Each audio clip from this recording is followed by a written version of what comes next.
Zdravo đaci! U ovom videu ću vam pričati o pomoćnim glagolima u našem jeziku. Postoje 3 takva glagola. Jesam, biti i hteti. Oni se zovu pomoćni jer pomažu u nečemu. Pomoću njih se prave neki glagolski oblici. Krećemo. Glagol jesam ima samo prezent. Ja jesam ili kraće ja sam. Ti jesi ili ti si. On, ona, ono jeste ili on, ona, ono je. Mi jesmo ili mi smo. Vi jeste ili vi ste.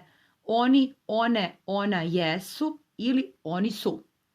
Ajmo glagol biti. Njegov prezent glasi: ja budem, ti budeš, on, ona, ono bude. Mi budemo, vi budete, oni, one, ona budu.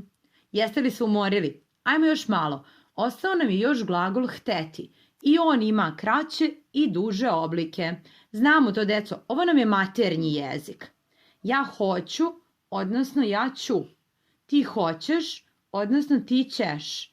On hoće, odnosno on će. Mi hoćemo, odnosno mi ćemo. Vi hoćete, odnosno vi ćete.